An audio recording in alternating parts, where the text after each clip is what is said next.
ونستعينه ونستغفره ونؤمن به ونتوكل عليه ونعوذ بالله من شرور أنفسنا ومن سيئات أعمالنا من يهده الله فلا مضل له ومن يضلل فلا هادي له ونشهد أن لا إله إلا الله وحده لا شريك له ونشهد أن سيدنا ومولانا محمدا عبده ورسوله صلى الله تعالى على رسوله محمد وسلم.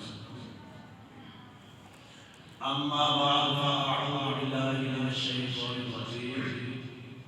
بسم الله الرحمن الرحيم.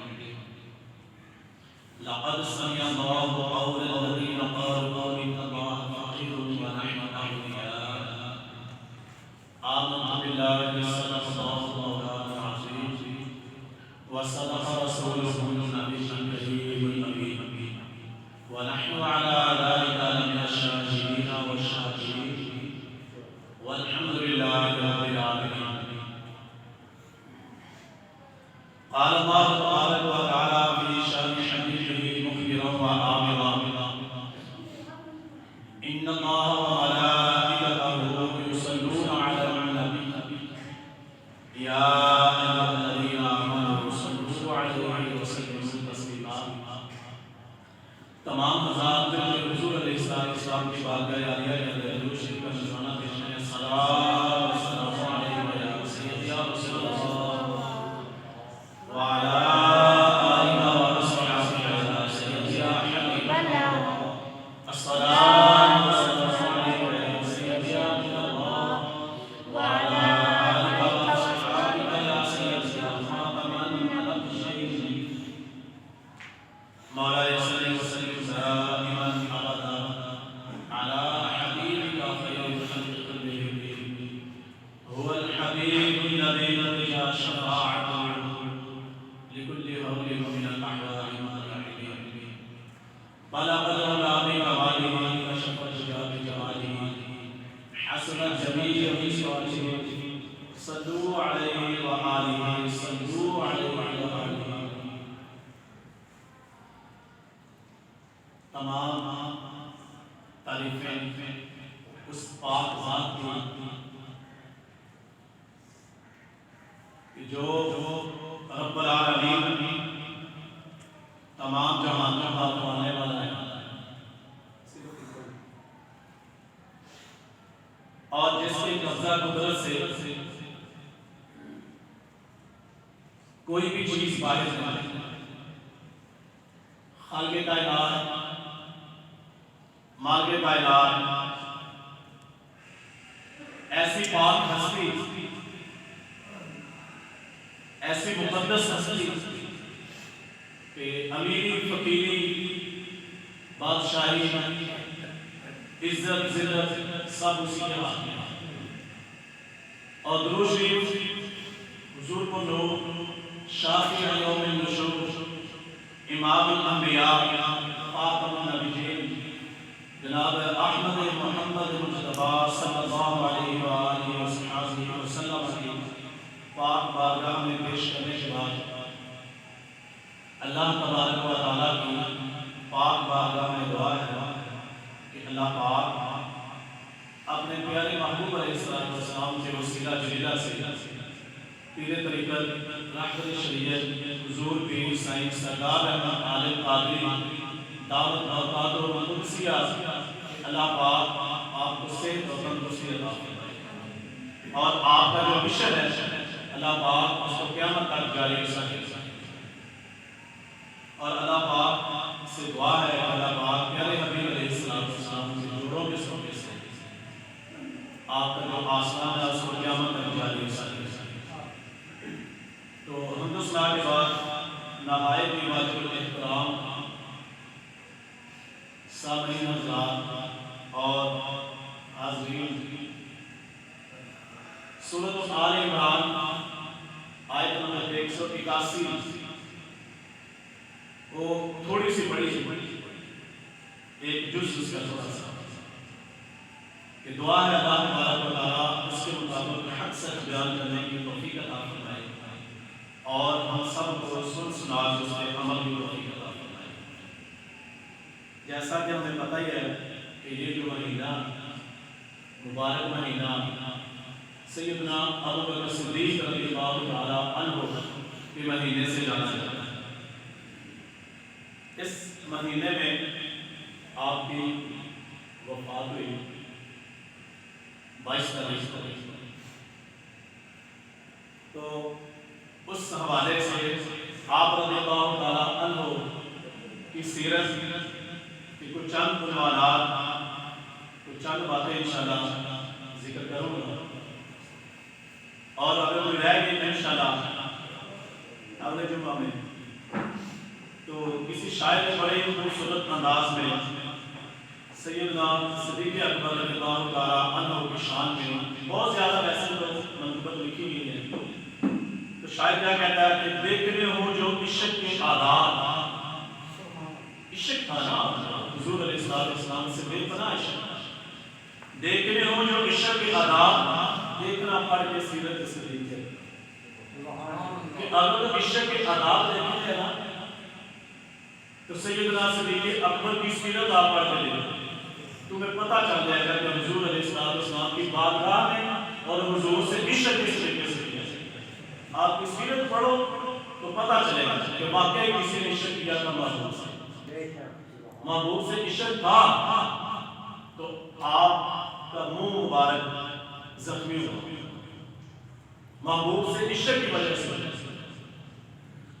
اور فرماتے ہیں کہ مرتبہ اس کا میں آزاد بتاؤں کیسے، مرتبہ اس کا میں آزاد بتاؤں کیسے جس نے آقا کی رفاقت میں امامت کی، کہ محبوب علیہ السلام ابھی ظاہری حیات میں موجود ہیں تو محبوب نے اپنی موجودگی میں آپ کو کہ وہ ہے کہ ان کا مرتبہ کیسے بیان کریں کہ محبوب نے اپنی رفاقت میں اپنی موجودگی میں ان کو امام بنا دیا، ان کا کیا شان ہے۔ تو اللہ تبارک و تعالیٰ نے قرآن پاک کے اندر آپ کی سیرت، آپ کی سچائی کے تذکرے بیان فرما دیے۔ آپ رضی اللہ تعالیٰ عنہ آپ مردوں میں سب سے پہلے ایمان کی بول رہے ہیں، مردوں میں سب سے پہلے بڑے ان میں آپ رضی اللہ تعالیٰ عنہ آپ نے اسلام قبول فرمایا، اور عورتوں میں سب سے پہلے اسلام قبول کرنے میں سیدہ خدیجہ کبریٰ رضی اللہ تعالیٰ عنہا کا ذکر ہے، اور بچوں میں جو ذکر ہے وہ سیدنا علی المرتضیٰ رضی اللہ تعالیٰ عنہ کا نمبر ہے، اور غلاموں میں حضور علیہ السلام کے آزاد کردہ غلام حضرت زید بن حارثہ رضی اللہ تعالیٰ عنہ کا ذکر ہے۔ سیدنا صدیق اکبر رضی اللہ تعالیٰ عنہ آپ کا جو اصل نام ہے وہ عبداللہ، صدیق آپ کا ایک ایسا لقب ہے کہ اکثر وقت وہ آپ کے اصل نام کا ہی ہوتا ہے، ایسی کنیت ایسا لقب سے آپ مشہور ہو گئے، اور صحابہ کرام کے زمانے میں آپ مشہور ہو گئے۔ کیسے آپ کو صدیق کا لقب ملا؟ ایک دفعہ حضور علیہ السلام بیان فرما رہے ہیں، لوگوں کو اکٹھا کر کے آپ نے فرمایا لوگوں سنو، مجھے اللہ تعالیٰ نے اپنا رسول بنا کے بھیجا، تم سب نے مجھے جھٹلا دیا، اور صدیق نے تصدیق کی، یعنی کہ ابوبکر صدیق نے تصدیق کی تھی کہ واقعی آپ اللہ کے رسول ہیں، اور صرف تصدیق نہیں کی، محبوب علیہ السلام فرماتے صرف تصدیق نہیں، آگے آپ نے کیا کیا، اپنی جان اور اپنے مال کے ساتھ میری غم خواری بھی کی۔ سیدنا صدیق اکبر رضی اللہ تعالیٰ عنہ اور واقعہ معراج، وہ سب سے پہلے تصدیق محبوب علیہ السلام کا جو واقعہ معراج کی بات کی، آپ نے آگے فرمایا تھا کہ رات مجھے معراج ہوئی ہے، میں مسجد حرام سے مسجد اقصی تک گیا، وہاں پہ تمام انبیاء کی امامت فرمائی، اور وہاں سے میں سدرۃ المنتہا تک پہنچ کے آیا۔ سب سے پہلے جو تصدیق تھی وہ سیدنا صدیق اکبر نے فرمائی۔ یہ ایسی تصدیقیں جس وجہ سے آپ کا لقب ہی صدیق بنی۔ صدیق ہوتا ہے سچا، بہت زیادہ سچا، اور جو آیت مبارکہ میں نے پڑھی ہے اللہ تبارک و تعالیٰ نے سورۃ آل عمران کے اندر ارشاد فرمایا لقد سمع الله قول الذين قالوا ان الله فقير ونحن اغنياء. اس آیت کا شان نزول یہ کہ سیدنا صدیق اکبر رضی اللہ تعالیٰ عنہ کی سچائی کے بارے میں یہ آیت مبارکہ نازل ہوئی. سیدنا صدیق اکبر رضی اللہ تعالیٰ عنہ آپ نے جب اسلام قبول فرمایا اس سے پہلے کے واقعات آپ حضور علیہ السلام سے تقریباً 2.5 سال بڑے. حضور علیہ السلام 2.5 سال چھوٹے ہیں آپ سے. ظاہری زندگی ویسے تو حضور علیہ السلام دنیا بڑھنے سے پہلے بھی نبی ہے, نبوت کا سلسلہ شروع ہونے سے پہلے بھی آپ نبی ہیں, لیکن ظاہری حیات مبارکہ اس کی بات ہو. تو بہرحال آپ حضور علیہ السلام کی اعلان نبوت سے پہلے بہت گہرے دوست تھے. اتنی گہری دوستی تھی آپ کی کہ حضور علیہ السلام ہفتے میں کئی مرتبہ سیدنا صدیق اکبر رضی اللہ تعالیٰ عنہ کے گھر چکر لگاتے. اعلان نبوت سے پہلے اتنی گہری دوستی تھی جیسے ہماری دوستی ہوتی ہے نا, جو گہرا دوست ہو, بڑا پورا دوست ہو, اس کے گھر یا اس کے ساتھ ملاقات کرنا ہم اکثر خواہش ہوتی ہے کہ میرا بڑا جگری دوست ہے, میں اس کے پاس جاتا ہوں. اکثر ہم اس کو ڈال دیتے ہیں, اس کے گھر جاتے ہیں, بیٹھتے ہیں, باتیں کرتے ہیں دوسرے کے ساتھ. ایسے محبوب علیہ السلام کا گہرا دوست ہے اعلان نبوت سے پہلے. اور جب اعلان نبوت فرمایا اور حضور علیہ السلام نے آپ کو دعوت دی تو بغیر کسی چوٹا چلان کے آپ نے فوراً دعوت کو قبول کیا اور کلمہ پڑھ کے آپ سے آپ تو ایک ایسی عزت اور ایسی شان اور آپ کی 4 پشتیں سیدنا صدیق اکبر رضی اللہ تعالیٰ عنہ کی وہ عزت اسلام کے اندر ہے کہ وہ آج تک کسی کو نصیب کہ آپ کی 4 پشتیں حضور علیہ السلام کے صحابی. حضور علیہ السلام کے کلمہ آپ کے والدہ نے بھی پڑھا, آپ کے والد گرامی نے بھی پڑھا, آپ کے بیٹوں نے بھی, پھر آگے ان کے بیٹوں, یعنی کہ 4 دادا, بیٹا, باپ اور پوتا, چاروں محبوب علیہ السلام کا کلمہ پڑھ کے صحابی ہوئے. یہ کسی اور کی یہ شان نہیں جو سیدنا صدیق اکبر کو یہ شان حاصل ہے. آپ رضی اللہ تعالیٰ عنہ جب آپ نے اسلام قبول فرمایا اور آپ نے باہر آ کے اعلان کیا کہ اللہ ایک ہے, اس کی عبادت کرو اور محمد عربی صلی اللہ علیہ وسلم جو دین لے کے آئے اس کی پیروی کریں. سارے قبیلے والے کافر لوگ تھے, وہ باہر نکلے, انہوں نے آپ کو پکڑ لیا, پکڑ کے طرح طرح کی تکلیفیں دے رہے ہیں.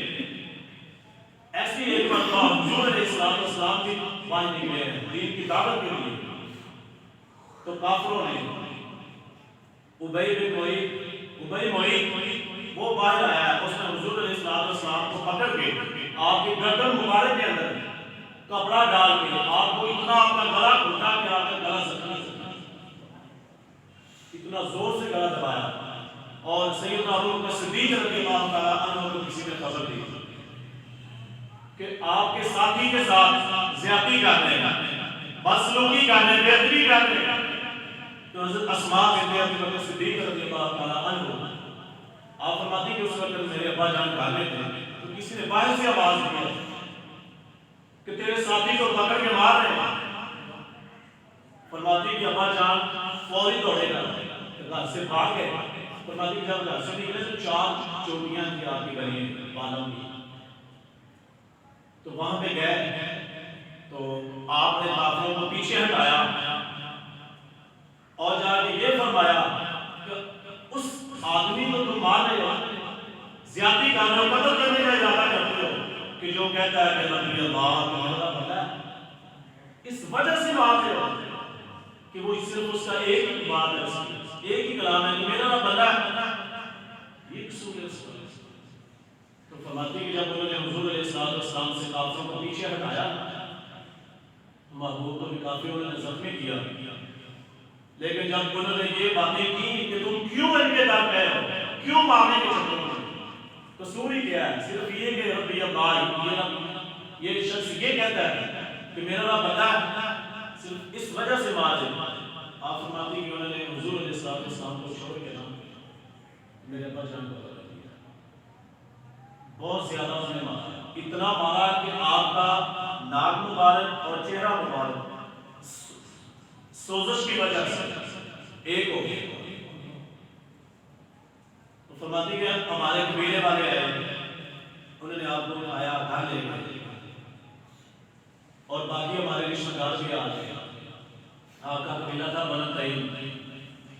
فرماتی ہمارے قبیلے والے سارے ہمارے گھر میں موجود ہیں، انہوں نے اعلان کر دیا اگر تو ابو بکر کو کچھ ہو گیا تو ہم معید کو نہیں چھوڑیں گے، معید کو نہیں چھوڑیں گے، ہم اس کا بدلہ لیں گے اگر تو ابو بکر صدیق کو کچھ ہوا۔ تو فرماتی ہیں کہ کچھ بھی نہیں کھا پی رہے، بے ہوشی کی حالت میں سارے رشتہ دار پاس رہے۔ شام کا ٹائم ہوا تو جیسے ہی آپ نے آنکھ مبارک کھولی نا تو سب سے پہلے ایک ہی جملہ زبان پہ تھا کہ بتائیں میرے محبوب کا کیا حال ہے۔ زخموں سے چور چور سارا دن بے ہوشی کی حالت میں گزارا، جیسے ہوش آئی ہے آنکھیں کھولی سب سے پہلا مبارک جملہ یہی کہ بتائیں میرے محبوب کا کیا حال ہے۔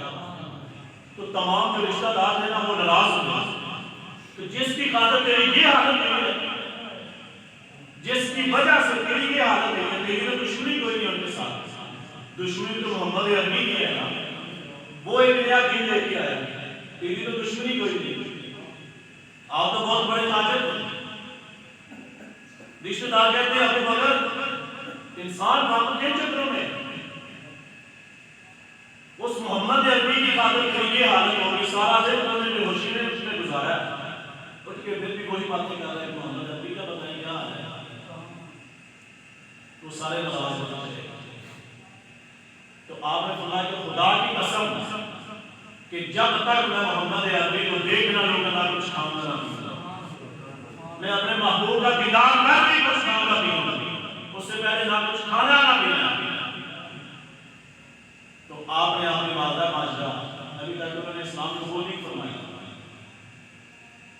ان سے رسول الخیر ان کی کنیت ہے اور نام سلمہ، آپ کا نام سلمہ بنت صخر اور کنیت جو نام الخیر۔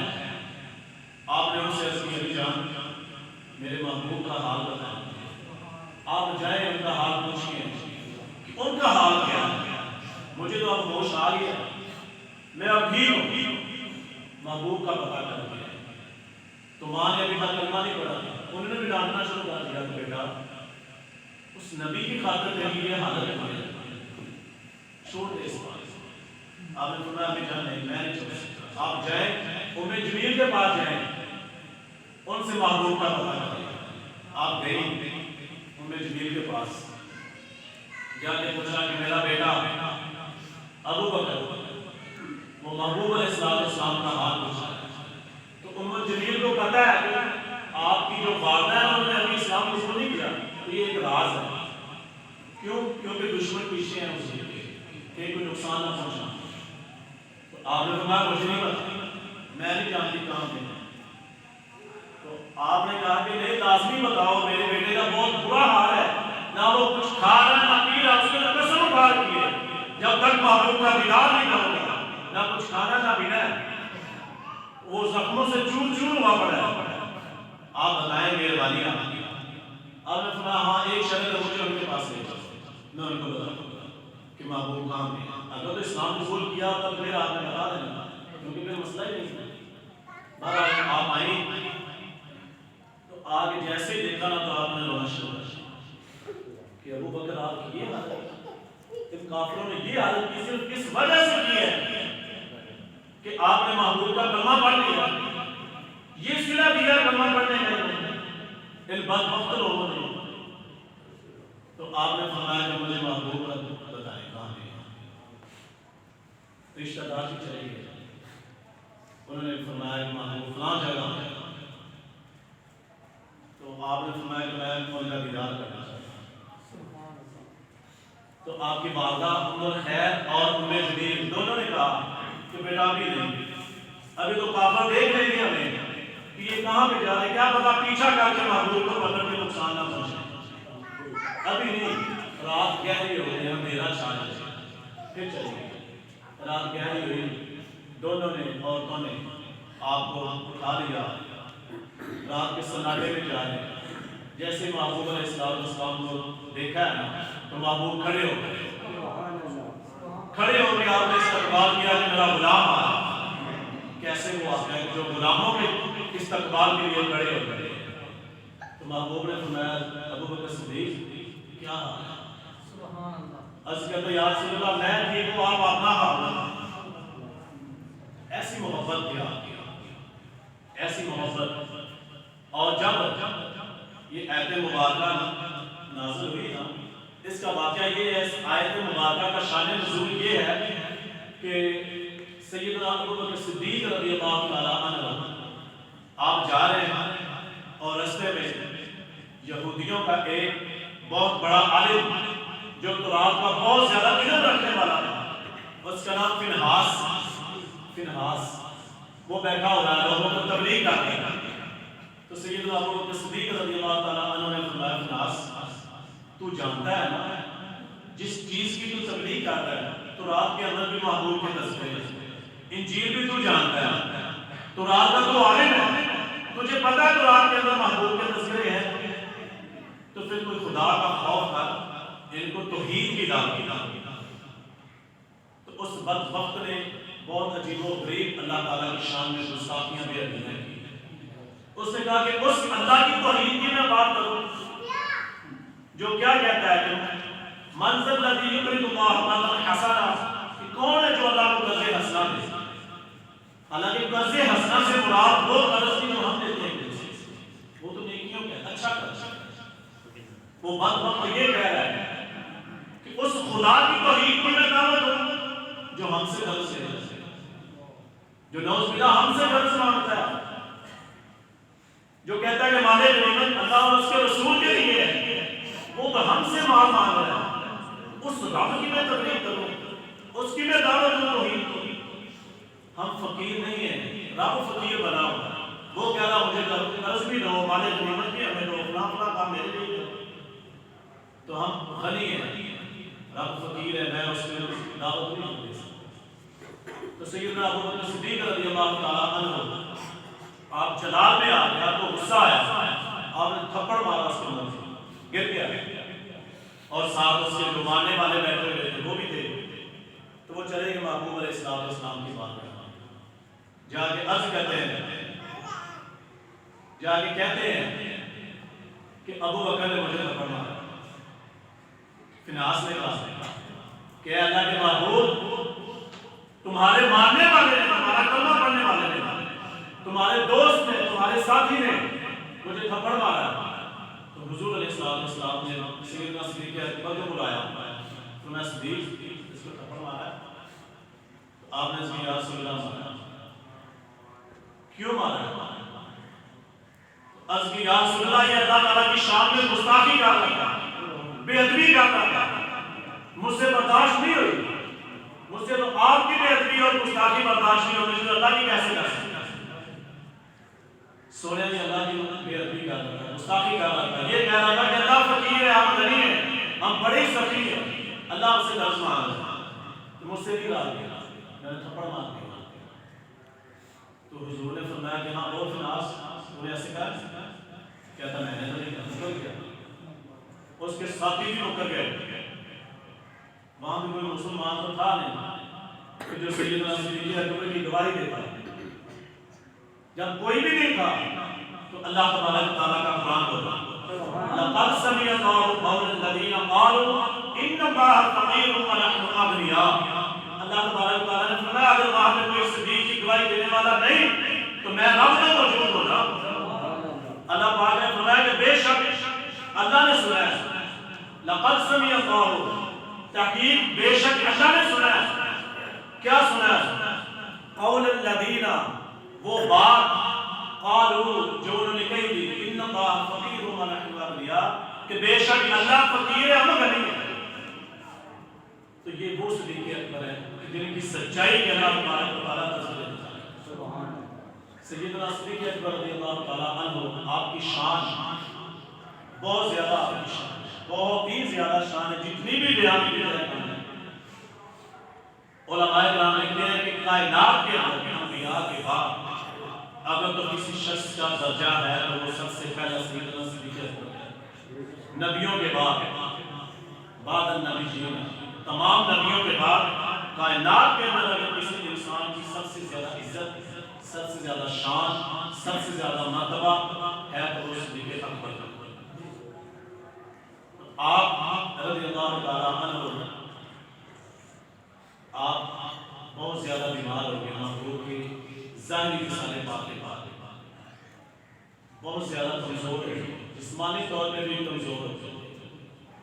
تو حضرت عمر فاروق رضی اللہ تعالیٰ عنہ اور حضرت علی رضی اللہ تعالیٰ عنہ، حضرت عمر فاروق آپ نے کئی دفعہ فرمایا کہ کسی حکیم کو، طبیب کو چیک کرواؤ، آپ نے مان لیا، آپ منع فرما دیتے۔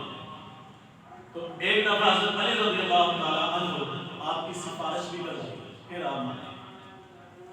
ایک بہت بڑا طبیب بلایا گیا، انہوں نے چیک کیا، کوئی ظاہری بیماری نظر نہیں آئی۔ جیسے ہمیں بھی بعض اوقات کوئی ایسی بیماری لگ جاتی ہے جو رپورٹوں میں بھی نہیں آتی، ہم کہتے ہیں رپورٹیں سارے ٹھیک آ رہی، پتہ نہیں بندہ ٹھیک کیوں نہیں ہو رہا، ایسے ہی تھا۔ تو طبیب نے کہا کہ اس کو ظاہر کوئی بیماری مجھے تو نہیں نظر آ رہی۔ عمر فاروق کو خود ہی پوچھے اس سے کہ اس کو کیا بیماری ہے، کیا مرض کیا ہے؟ تو سیدنا عمر فاروق رضی اللہ تعالیٰ عنہ آپ نے پوچھا، ابو بکر بتا یار مسئلہ کیسا ہے؟ ابو بکر بول مسئلہ کیا ہے؟ کس وجہ سے تم اتنے کمزور ہو رہے ہو؟ دن بدن آپ کی حالت جسمانی طور پہ آپ کمزور ہی ہوتے جا رہے ہیں۔ ابو بکر بتا یار مسئلہ کیا ہے؟ تو آپ فرماتے ہو اے عمر قسم کھا کے بول، تجھے نہیں پتا مجھے کیا بیماری ہے، تجھے نہیں پتا کہ مجھے کون سی بیماری ہے، کیسی بیماری؟ تو شاید بڑے ہی خوبصورت انداز میں اس بیماری کو بڑے خوبصورت انداز میں بیان کیا ہے۔ وہ کیا ہے؟ شاید کہتا ہے کہ جنہاں دے دل بر جانی وچھڑن، جنہاں دے دل بر جانی وچھڑن کون روئے پہ تھوڑا۔ اصل میں بیماری جو تھی نا، ان کو اصل جو بیماری تھی وہ محبوب علیہ السلام کا بھی چھوڑا تھا، کہ جن کی صبح حضور کو دیکھتے ہوئے ہوتی تھی، جن کی شام حضور کو دیکھ دیکھ کر ہوتی تھی، اصل میں وہ بیماری تھی آپ کو۔ جنہاں نے دل پر جانی وچھڑن کون روئے پہ تھوڑا، سب روگاں دا روگ ہی محمد بخشا جدا نام چھوڑا۔ اصل جو بچھوڑا ہے نا، وہ یہی بیماری تھی آپ کو، حضور علیہ السلام کا جو بچھوڑا۔ آپ فرماتے ہیں کہ اے عمر خدا کی قسم کھا کے بول کہ تجھے نہیں پتا کہ مجھے کون سی بیماری ہے۔ اصل جو آپ کو بیماری ہے نا، وہ حضور علیہ السلام کا ظاہری جو بچھوڑا تھا وہ یہی ہے۔ تو حضرت علی رضی اللہ تعالیٰ عنہ آپ کے ایک بھائی حضرت عقیل بن ابی طالب رضی اللہ تعالیٰ عنہ، آپ نے جب اسلام قبول فرمایا تو محبوب علیہ السلام نے فرمایا کہ تجھے دو لوگ مبارکیاں، ایک تو میرا رشتہ دار ہے اور دوسرا تو میرا صحابی بھی مانی گیا، تو نے میرا کلمہ بھی پڑھا۔ تو آپ نے جب کلمہ پڑھا نا، نوجوان تھے، حضرت ابو بکر صدیق کی عمر زیادہ تھی ان سے، تو آپ فرماتے کہ میں دیکھتا تھا محبت ہے نا، محبت آپ کو بھی محبت ہوئی حضور سے، اور سیدنا صدیق اکبر کو بھی محبت ہے، تو محبت کے اندر نا مقابلے بازی بڑی چلتی ہے، اور ایسی مقابلے بازی ہونی چاہیے۔ جو ہم دنیاوی محبت کو مقابلے بازی کرتے ہیں نا، وہ نہیں ہونی چاہیے۔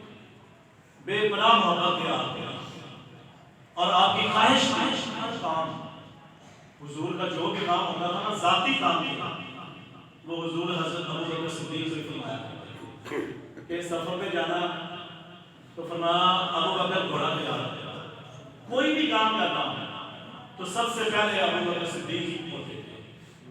تو آپ کو ایک چاہت ہوئی، حضرت عقیل کے رضی اللہ تعالیٰ عنہ کے دل کے اندر ایک چاہت پیدا ہوئی، ہر کام میں ابو بکر صدیق ہی آگے ہوتا ہے۔ میں بھی حاضر ہوں. حضور نے کوئی بھی کام فرمانا تو ابو بکر صدیق رضی اللہ تعالیٰ عنہ نے کھڑے ہونا تو حضرت کی فرمانا آپ بیٹھ جائیں چلے جائیں. ایک ایسا ٹائم آیا کہ مسجد نبوی شریف کے اندر حضرت ابو بکر صدیق رضی اللہ تعالیٰ عنہ آپ تشریف لائے. آپ کا یہ معمول تھا اور یہ حدیث پاک بھی ہے کہ خاص طور پہ جمعہ والے دن جہاں پہ جگہ ملے وہیں پہ بیٹھ گئے. گردنے پھیلا کے جانا بندوں سے آگے پھیلان کے جانے کی اجازت نہیں. سیدنا ابو بکر صدیق رضی اللہ تعالیٰ عنہ آپ تشریف لائے, مسجد کی صفائی کی اور پہلے صف کے اندر بیٹھ گئے کہ محبوب کی باتیں سنتے. جمعہ کا دن ہے, پہلے صف کے اندر آپ تشریف فرماؤ. حضرت عقیل رضی اللہ تعالیٰ عنہ آئے تو آپ نے دیکھا کہ ابو بکر پہلے صف میں بیٹھا ہے. فرمایا ابو بکر پیچھے چلا جائے. محبت ہے آپ کو, بے ادبی انہوں نے نہیں کی اور نہ ہی گستاخی کی ہے. یہ محبت کی بات ہے, کوئی ایسی بات نہیں کہ وہ اہل بیت میں سے ہے تو انہوں نے حضرت ابو بکر صدیق کی بے ادبی کی. ایسی بات نہیں, محبت تھی کہ میں بھی حضور کے پاس رہا. آپ نے فرمایا ابو بکر پیچھے چلا جائے. حضرت ابو بکر صدیق رضی اللہ تعالیٰ عنہ آپ اٹھے, پہلی صف سے دوسری, تیسری, چوتھی, ساتویں صف میں جا کے آ گئے. حضرت علی رضی اللہ تعالیٰ عنہ آپ بھی موجود ہیں. آپ نے دیکھا, خاموش رہے. جمعہ ہو گیا. جمعے کے بعد حضرت علی رضی اللہ تعالیٰ عنہ حضور علیہ السلام کے پاس سے آگے عرض کرتے ہیں یا رسول اللہ صلی اللہ علیہ وآلہ وسلم عقیل کو سمجھا. ہر بات میں ابو بکر صدیق کے ساتھ سمجھائے. آپ نے بلایا, دونوں کو بلایا اور محبت دیکھیں حضور کی کیسی ہے. آپ نے فرمایا کہ اے علی عقیل کی بات چھوڑ. جب اس نے یہ بات کی ہے نا تو ابو بکر صدیق کا بتائے اس نے کیا جواب دیا. حضرت علی رضی اللہ تعالیٰ عنہ رو کے عرض کرتے ہیں یا رسول اللہ سونیا ابو بکر جیسا جگرا آپ نے جیسا جذبہ کہاں سے لے گئے. عقیل نے کہا پیچھے چلے جاؤ. وہ پہلی صف چھوڑ کے, دوسری چھوڑ کے, ساتویں صف میں جا کے ادھر بیٹھ گیا. اس نے کچھ نہیں کہا. کیوں کچھ نہیں کہا؟ تو حضرت ابو بکر صدیق رضی اللہ تعالیٰ عنہ کو بھی بلا لیا, حضرت عقیل رضی اللہ تعالیٰ عنہ کو بھی بلا لیا, دونوں کو بلا لیا. حالانکہ شکایت کس کی لگی؟ حضرت عقیل کی. حضور علیہ السلام نے فوراً پوچھا ابو بکر آج جمعے میں کیا آپ کی معاملہ پیش آیا؟ یہ نہیں کہ محبوب جانتے نہیں, سارا بتا. پھر بھی پوچھا ابو بکر جمعے میں کیا مسئلہ پڑا؟ عرض کرتے سونے کوئی معاملہ نہیں پیش آیا. تو حضور علیہ السلام نے فرمایا کہ نہیں بول. تو حضرت علی رضی اللہ تعالیٰ عنہ بھی موجود ہیں, حضرت عقیل بھی موجود ہیں. تو حضور علیہ السلام نے فرمایا ابو بکر تو ساتویں صف میں کیوں بیٹھا؟ تو حضرت عقیل بولے کہ یا رسول اللہ ابھی بولنا چاہیے لیکن لفظ ہی بولے. حضور نے فرمایا کہ بیٹھ. میں سمجھاتا ہوں کہ ابو بکر ہے کون. تو ابھی بچہ ہے, بیٹھ میں سمجھاتا ہوں کہ ابو بکر. فرمایا کہ ابو بکر ہے. جب تمام رشتہ دار بھی مجھے چھوڑ گئے, سارے چھوڑ گئے تو میں تنہا رہ گیا, تو یہ وہ ابو بکر ہے جو صدقہ بھی میرا ساتھ نہیں چھوڑ. عقیل جس جگہ کے اندر تو بیٹھا ہے, جس مسجد کے اندر تو بیٹھا ہے, یہ مسجد کی جگہ بھی ابو بکر صدیق نے خرید کے وقت کی. جس کو تو کہہ رہا ہے کہ میرے پیچھے چلا جائے, یہ وہ ابو بکر ہے. فرمایا کہ یہ وہ ابو بکر ہے. عقیل سن لے, کوئی بھی مجھے پیسے دیتا ہے نا تو میں ڈر ڈر کے خرچ کرتا ہوں. کیا پتا کہ مجھ سے کچھ نہ لے, اور باہر صدیق اکبر ہے کہ جس کے جتنے بھی پیسے آئے میں اپنے سمجھ کے خرچ کرتا ہوں. کبھی میں نے یہ نہیں سوچا کہ مجھ سے صدیق کو آگے پوچھے گا کہ سونا تو نے پیسے کہاں سے خرچ کیا. یہ وہ ابو بکر صدیق ہے, اس نے میری خاطر مارے کھانے, یہ مجھے کاندھوں پہ بٹھا کے بات کرتی لے گئی. وہ ابو بکر صدیق رضی اللہ تعالیٰ عنہ کہ جو حضور علیہ السلام کے ایسے ساتھی ہیں اور حضور نے آخری بات فرمائی. آپ نے فرمایا کہ آخری بات ابو بکر صدیق کے اتنے سالات ہیں, اتنی اس کی نیکیاں کہ میں کسی نیکی کا بدلہ نہیں دے سکتا. کلمہ پڑھنے سے لے کر غار ثور کے اندر, اس کے بعد مدینہ شریف, غزوہ بدر, غزوہ حنین اور جتنے بھی غزوات ہوئے, یہاں تک کہ مزار کی جانے تک ابو بکر صدیق کی اتنی نیکیاں کہ میں کسی نیکی کا بدلہ نہیں دے سکتا. فرمایا کہ عقیل کل قیامت والے دن جب تمام لوگ جنت میں چلے جائیں گے نا تو میں ابو بکر صدیق کا ہاتھ پکڑ کر اللہ کی بارگاہ میں جاؤں گا کہ یا اللہ پاک اس نے اتنی نیکیاں کی ہیں، آج اس کی نیکیوں کا صلہ آپ ہی لگا۔ عقیل یہ وہ ابو بکر صدیق ہے جس نے مجھے کبھی بھی تنہا نہیں چھوڑا۔ تو آپ نے فرمایا کہ اے ابو بکر تو کیوں پیچھے گیا ہے؟ تو عرض کرتا ہے کہ سوریا اعلیٰ حضرت نے بڑا خوبصورت تیری نسل پاک میں ہے بچہ بچہ بچہ تو ہے اہل نور تیرا سب گھرانا میں ہوتا کہ سونا یہ خاندان ہے اہل بیت میں سے خاندان نبوت کا یہ سب زیادہ ہے، مجھے جو بھی حکم دے یہ تو شہزادہ ہے، میں تو آپ کے خاندان کا نوکر ہوں، میں تو اس خاندان کے چھوٹے سے چھوٹے بچے کا بھی نوکر ہوں، اس نے تو سونا دے بھی آپ کو کلمہ پڑھا، مجھے جو بھی حکم دے میں اس کا بھی نوکر ہوں، اس کے بچوں کا بھی نوکر ہوں۔ یہ سب کیا مسجد کیا جہاں بھی مجھے حکم دے کہ مسجد سے نکل جا، میں نے نکل جانا، سب سے پیچھے اپنا کام سے یہ ہے سیدنا ابو بکر صدیق رضی اللہ تعالیٰ عنہ۔ دعا ہے اللہ تبارک و تعالیٰ کی پاک بارگاہ میں آپ کے مزید فضائل